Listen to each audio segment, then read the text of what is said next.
Yan. At ano po ang spiritual warfare? Walang dating pag-English, no? Okay?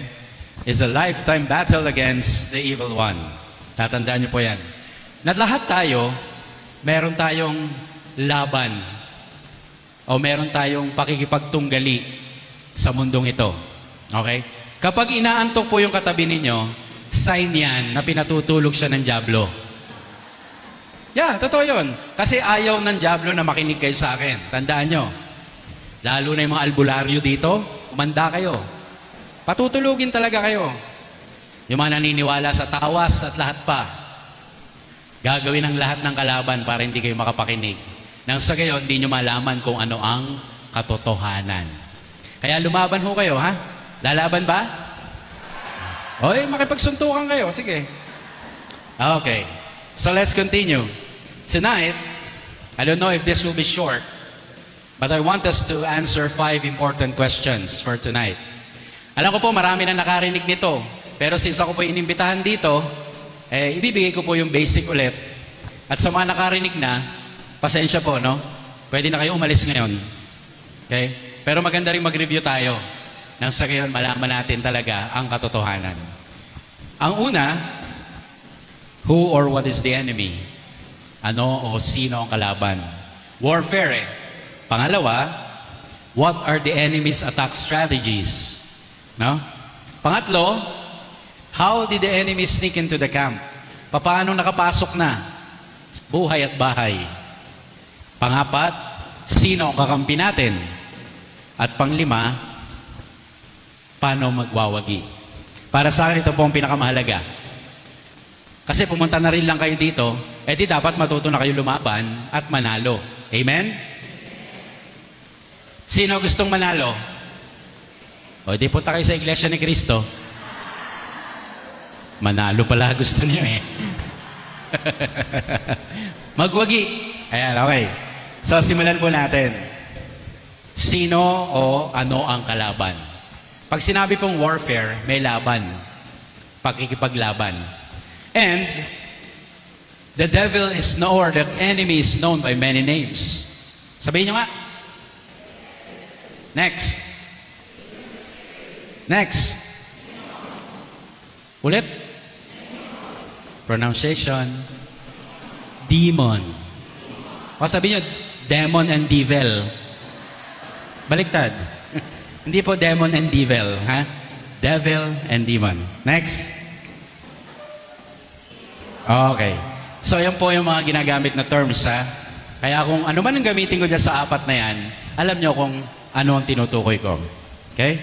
So, pero meron pang isang katawagan sa kanila. At ito yung, nakikita ba nung nasa likod, yung mga slides? Tabingiro sa iba yun. Anyway, pakisabi nga po. Okay, fallen angels. Ibig sabihin, sa katuruan ng simbahan, sila po na mga kalaban natin ay dating mga anghel. Tandaan niyo yan, ha? Dating mga anghel. Sapagkat walang nilikha ang Diyos na masama. Lahat ng nilikha ng Diyos mabuti. Amen? Naniniwala kayo lahat ng nilikha ng Diyos mabuti? Tingnan niyo nga yung katabi niyo. O, sa maniwala kayo sa hindi, mabuti po yan. Dati. Ngayon, di na. Okay?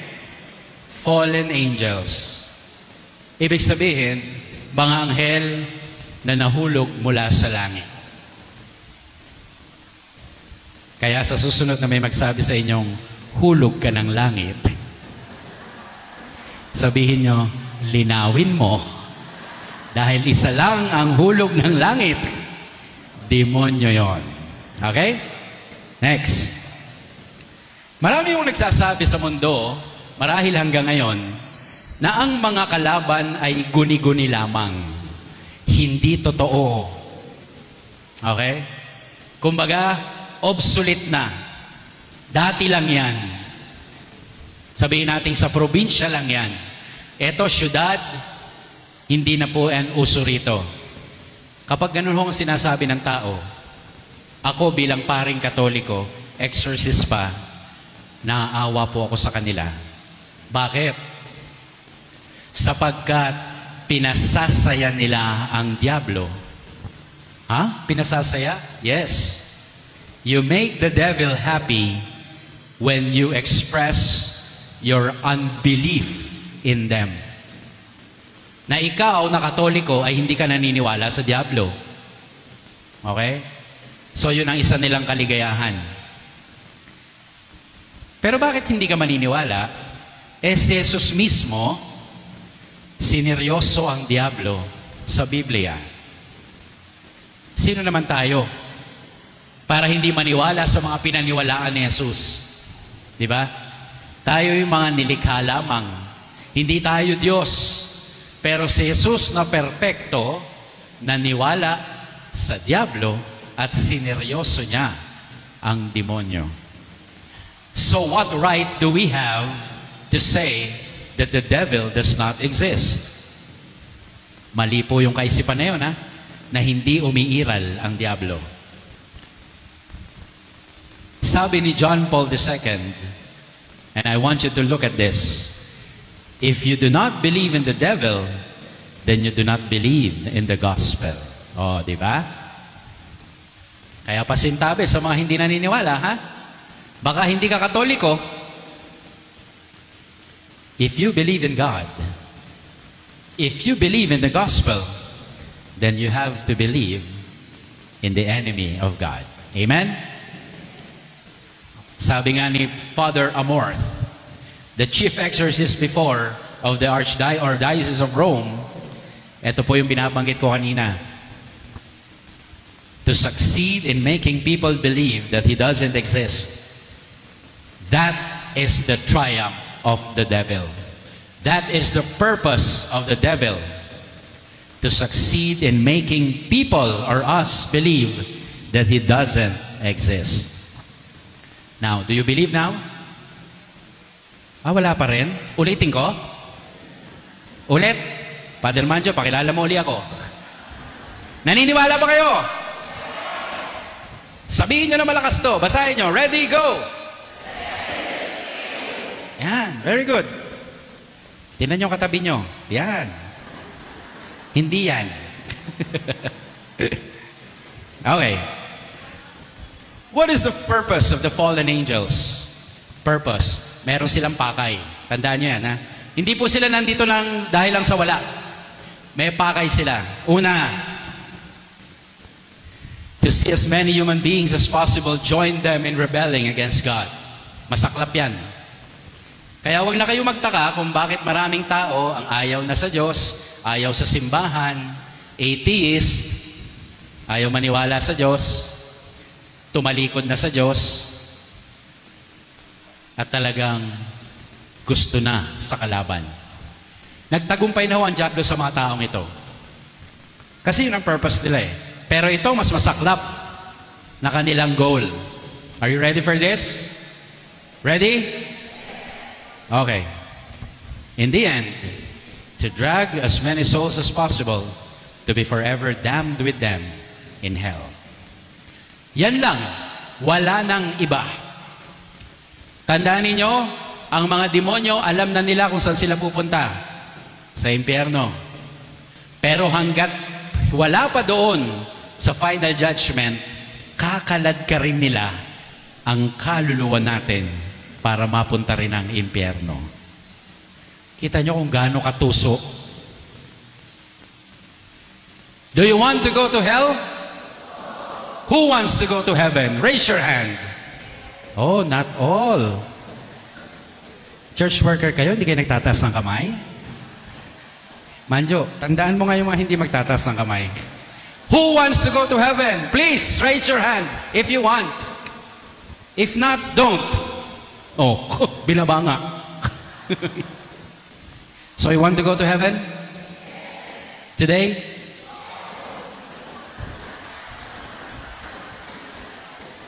May nagno? Ulitin ko. Do you want to go to heaven? Now? Iba-iba sagot ha. Bigyan ko yun ng tip. Later daw. Mga oras o. Bigyan ko kayo ng tip ha. Sa tuwing tatanungin kayo kung gusto nyo mapunta ng langit, yes. Pag sinabing now, say yes. I tell you, say yes. Okay? Pero bahala ang Diyos sa pagpapasya. Kasi mahalo kayo naniniwala sa mga pamahiin. Huwag ka magsalita ng ganyan. Kalokohan nyo, sira talaga ulo natin, ano? Okay? Tsaka isa pa ho, ako honestly, kung ako tatanungin, gusto mo mapuntang langit? Yes. Now? Yes. You cannot compare life in heaven to life here. No, never. No. Kung sasabihin mo, Father, may inaalagaan pa ako. Tanong ko sa'yo, sino mas magaling mag-alaga? Diyos o ikaw? O di mamatay na yung iba? But you see the point? Did you get my point? Because this is our final goal, to get to heaven. And while we are here on earth, there is always a possibility that we will be tempted and we will go to hell. You get that? Kaya ako, kung sure sa langit, kahit ngayon, walang problema sa akin. Wala naman akong anak at asawa eh. Diba? Nandun na naman ang nanay at tatay ko, pinaniniwalaan ko. Okay? Kung may parish man ako, bahala si Bishop doon. No? Saka ako, naniniwala ho ako, mas magaling mag-alaga ang Diyos sa ating lahat. Alam niyo po, nung pumasok ako sa seminaryo, 12 years old ako, umalis na ako sa bahay. Pero mula nung sinabi ko, Lord, total kinuha mo ko para magpare, ikaw mag-alaga sa nanay at tatay ko. Tumupad naman ang Diyos sa usapan. Baka kung nasa bahay ako, maaga namatay si mama at papa dahil sa konsumisyon. Pero dahil mas magaling mag-alaga ang Diyos. No? Kaya ho kayo ngayon na nakikinig sa akin ngayon dito, remember this, you're doing something for the Lord. Now, you're doing something for the Lord. Don't worry. He will take care of the people at home. Kaya huwag nyo silang isipin ngayon. Dito lang ang isip. Huwag mong i-check kung natanggal na ba yung mga sinampay. Uulan eh. Bahala si Lord sa bahay. Amen? Tsaka maniwala kayo sa hindi. Yung mga tao sa bahay, mas gustong wala kayo dun. Most common names of fallen angels. Common names. Bigay ko lang po mabilisan lang.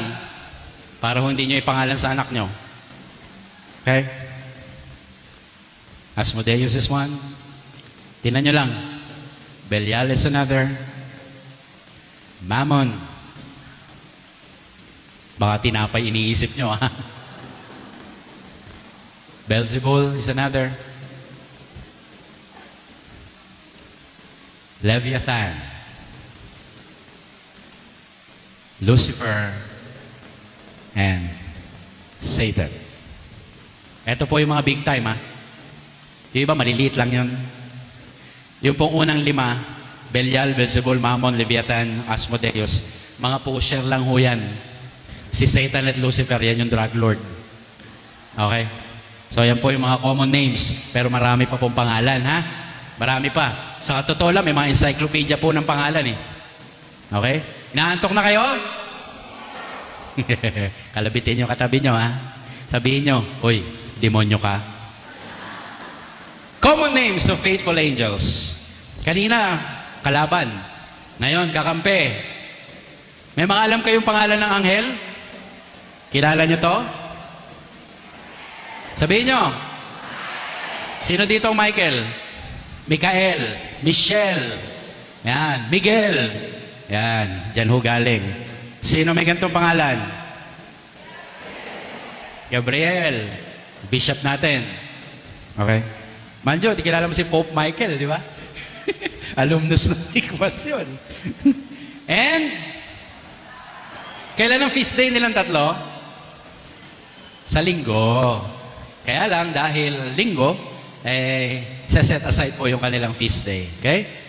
Mga kapatid, alam ko, meron pa kayong mga ibang alam na pangalan. Di ba? Ano pa alam nyo? Sigaw nyo! Sino nakakilala kay Jujel? Barakiel, Shalchel, Uriel. Okay. Kala nyo very good kayo? Well, kalimutan nyo na yung apat pa.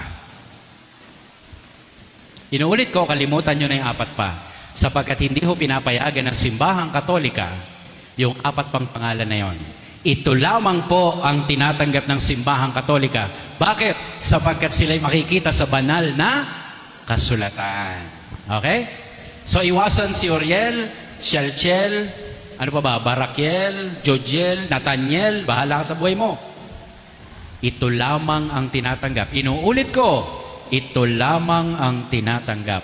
Kaya kung may mga figurin ka ng mga iba pang pangalan, seriously, itapon mo na. Ngayon nyo lang narinig to, no? Itapon nyo na. Ito lang po ang tinatanggap. May dokumento pong simbahan tungkol dyan. Okay? So, no more other names. Only Michael, Gabriel, and Raphael. Okay. Next. What are the enemy's attack strategies? Ito, maganda to. Okay? Sabi po sa first letter of Peter, stay sober and alert. Your opponent, the devil, is prowling like a roaring lion, looking for someone to devour. Naintindihan nyo? Kaya ho, pag may nagsasabi sa akin, Father, kahit kailan hindi ako sasama sa exorcism mo. Tatanungin ko, bakit? Kasi baka lumipat sa akin. Palagi ko, fear nyo rin yun, no? Kasi baka lumipat sa akin. Ang sinasabi ko naman, and take this as a consolation, hindi ho yan lilipat sa inyo. Kasi, meron ka na. Ayan, no?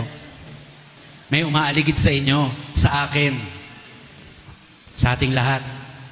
Kaya, Sister Cecil, huwag ka mainggit sa iba, meron ka rin. Ha? Manjo, lalo na sa ating dalawa, meron tayo, huwag ka mag-alala, mas marami sa'yo. Kung magbibilangan tayo, hindi natin alam. Pero lagi may nakaaligid lang. Okay? Ang mahalaga lang, huwag niyong papapasukin. Pero lagi may nag-aabang. Kaya huwag kang mag-inggit sa iba. Meron ka din. Okay?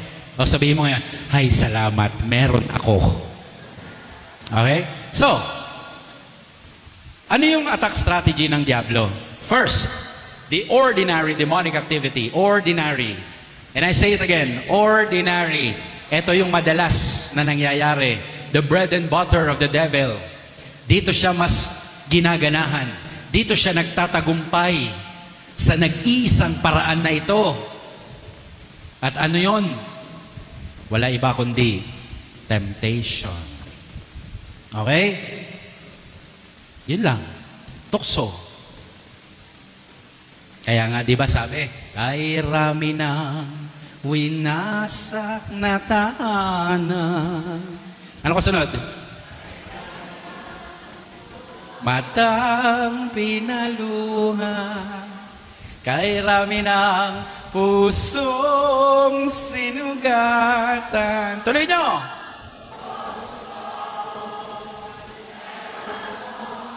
Nox! Galing, ha?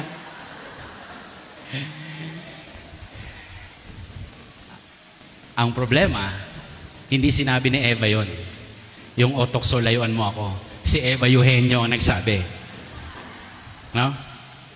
Pero tindi ng tukso, no? Bakit kaya mas maraming nahuhulog dyan? Bakit kaya ito ang bread and butter ng Diablo? Alam niyo kung bakit? Ito ang dahilan. Sapagkat ang tukso ay laging papunta sa maganda, masarap, madali. Ulitin nyo nga. Maganda, masarap, madali. Pag di yan maganda, hindi yan masarap, hindi yan madali, hindi yan tukso. Gets nyo? Kaya sa totoo lang, hindi ho nakakatakot ang demonyo. Hindi. Ang tukso, hindi yan masaklap, hindi yan pangit, hindi yan mahirap. Ito'y laging patungo sa maganda, masarap, madali. Okay? Meron ba sa inyo nagsabi, alam mo, natutokso akong magsimba. Ano? Natutokso magsimba? Natutokso ako magbigay ng abuloy. Hindi tukso yun, mahirap yun eh. Natukso ka bang pumunta rito? Hindi ah. Kasi mahirap to. Sarap kayong humilata na lang. Friday evening, manood na lang ng Netflix, o yung iba Viva Max. Di ba Calvin? Asa na yun?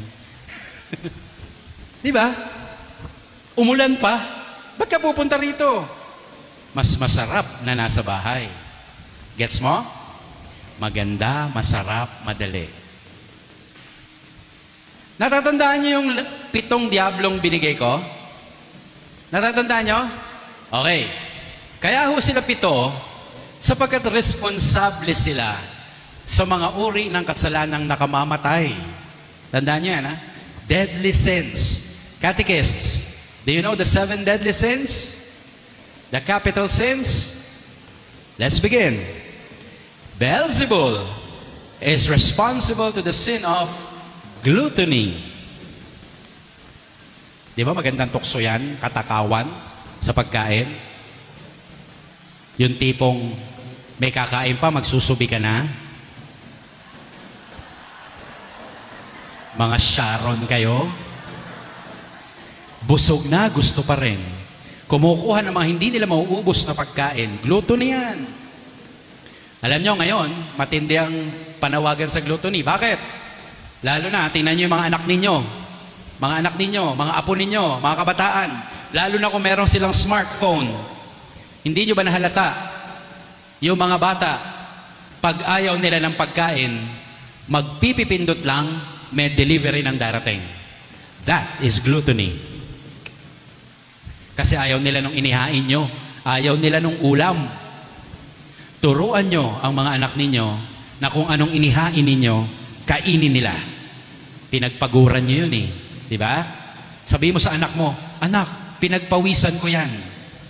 Sasabihin ng anak mo, ew, may pawis.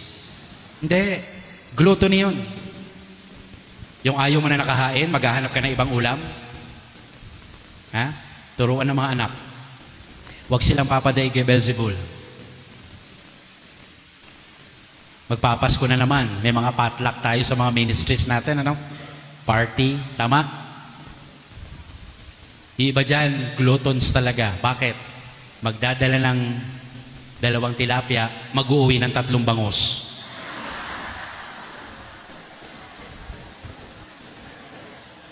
Get the point? Gluttony. Parang ganito sinasabi. Ito ang isang sample na matinding gluttony. Gusto ko itong pagkain na ito. Gusto ko ganito karami. Gusto ko ganito pagkakaluto. At gusto ko ngayon na. Gluttony. Kaya tinan niyo po yung smartphone ng anak ninyo. May Grab, may Panda Express. Diba? Ngayon, konting pindot lang, may Starbucks na darating. Dati, kailangan mo pong mag-agaw buhay, makatikim lang ng Royal. Diba? Ganun tayo nun. Nabutan niyo yun, yung Royco. Naku, inabutan ko yan. Kailangan pa magkumbulsyon, makatikim ka lang ng Royal. Tsaka ng Skyflakes na isasawsaw mo. May sakit ako ibili ng Royal yan. Ako din may sakit na. Oh? Diba? Kaya mas maganda yung dati. Matiisin tayo eh. Next. Belial. Katamaran. Ha? Alam niyo po yung sloth. Ganito po yan. Huwag mo sabihin na dahil marami kang ginagawa, masipag ka na. Ulitin ko, huwag mong sabihin na dahil marami kang ginagawa, masipag ka na. Bakit? Kasi pwede pa rin tinatamaan ka ng sloth kahit marami kang ginagawa. Paano yun, Father? Kasi itong definition ng sloth.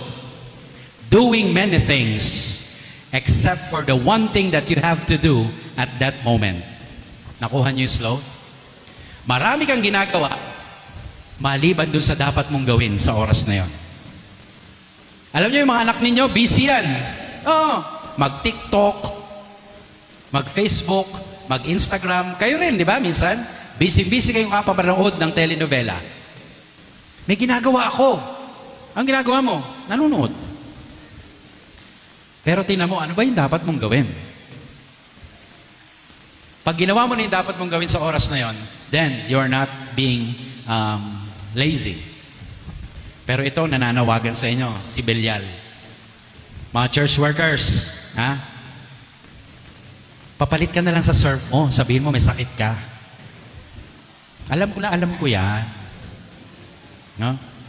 Sabihin mo, may family reunion tayo. Ikaw naman, magte-text ka, palitan mo naman ako, sister, ang taas ng lagnat ko. Che. Okay? You get the point? Tukso na magkaroon ng katamaran. Next. Asmodeus, last. Kahalayaan. Okay? Dati nasa ako sa Antipolo Cathedral. May nagpa-bless. Sabi sa akin, Father, papabless po kami. Ano yung papabless nyo? Motel po. Ha? Motel?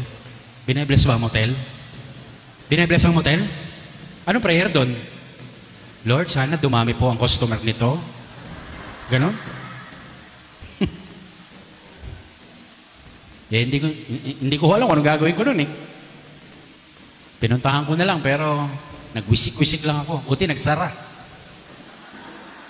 Sarado na. Binibigyan pa akong discount.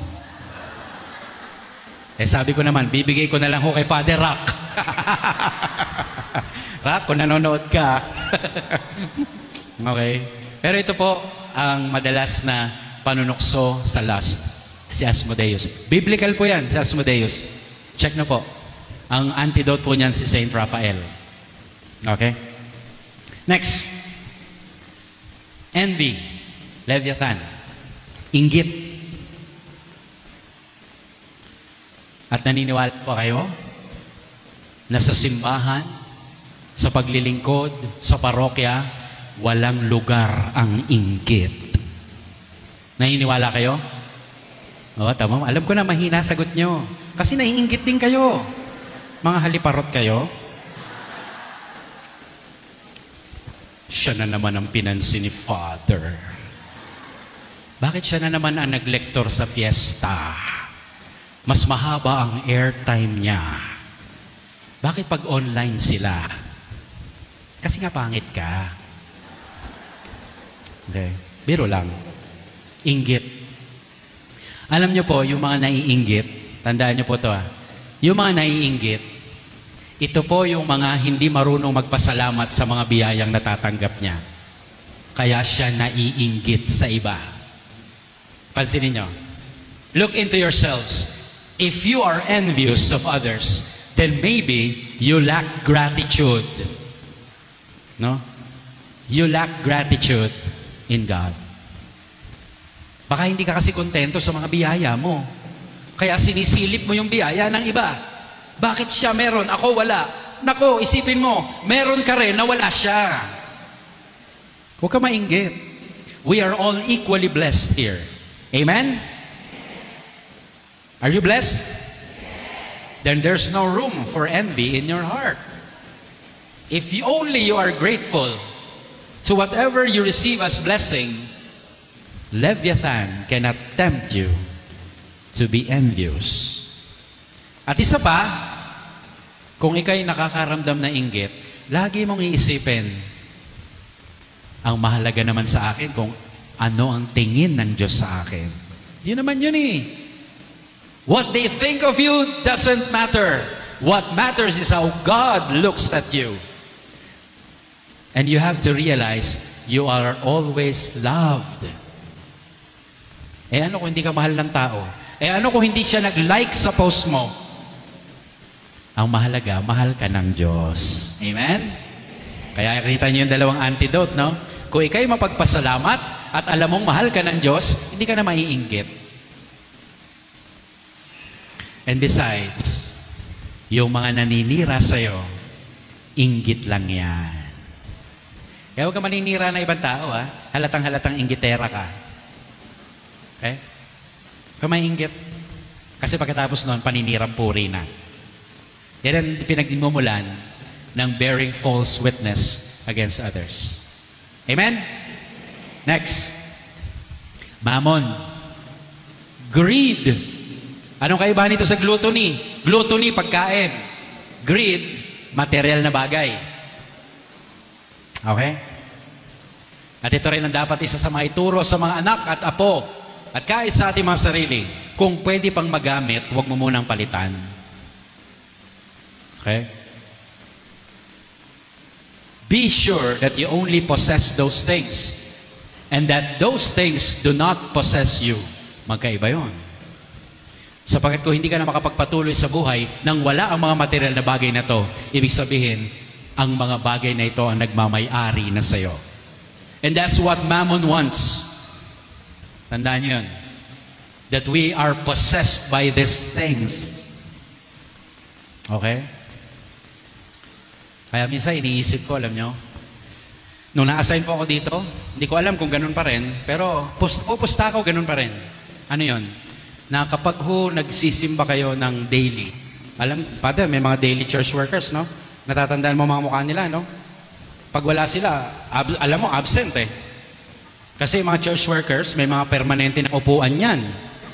Araw-araw. Oh, alam ko yan. May mga permanente na upuan yan. Pag may bagong nagsimba, birthday nun. Pag mag-asawa, anniversary nun. Mamaya-maya, lalapit yun sa sacristy. Papa bless. Pero alam nyo po, kadalasan, kung titinan, papansinin nyo yung pwesto ng mga tao, wala silang pakialam kung may katabi sila o wala. Ang mahalaga, malapit sa ventilador. Di ba? Yung nahahanginan. Pag linggo, ganun din. Gusto mong mahanginan. Ano naman ang kinalaman ng greed doon? Eto. Nahanginan ka, pero hulog mo sa kolekta, 20 lang. Pag nahanginan ka, dagdag mo naman. Kumukonsumo ka ng kuryente eh. Kung 20 lang ilalagay mo, hanapin mo yung magbibigay ng 100. Sabihin mo, dito ka sa hangin. But that's beside the point. Greed is mammon. God is generosity. You get that? Pagbibigay. And you know, mammon doesn't want us to know this. Alin po, Father? That as long as you are connected to God, who is nothing but giving, you can always give, and you will never run out of things. Did you get that? Ewan ko lang kung nasubukan nyo na. Na kung alam mo, konektado ka sa Diyos na walang alam kundi magbigay lamang, kaya mo rin magbigay ng magbigay at mapapansin mo kahit kailan hindi ka mauubusan. That's the spiritual physics of life, of giving. Gusto yung try natin? Tama, nagyukuan. Baka kasi yung kolekta umikot eh, no? Subukan nyo minsan kapag Sunday, pag naghulog kayo sa kolekta, huwag kayong titingin sa wallet nyo. Bunot lang. Sa bahay na lang kayo umiyak. Naibigay ko yung 1,000. Okay lang yun. Total, lahat naman ng bagay mawawala eh, no? Isa lang naman ang mananatili sa huli. Ang Diyos lang eh, no? Si Jesus lang naman ang mahalaga eh. At anumang bagay na naipon mo, anumang bagay na nabili mo, di mo naman pwedeng ipagmalakihan sa harap ng Diyos eh. No? Magmamalaki ka sa Diyos na panghabang buhay, pinagmamalaki mo mga bagay na mauglalaho, ay mag-isip-isip ka. Tanga ka. Kasi ano pa man ang naipon mo, nakamtan mo, dokumento, titulo, bank account mo, susi ng kotse, mawawala lahat yan. Sorry.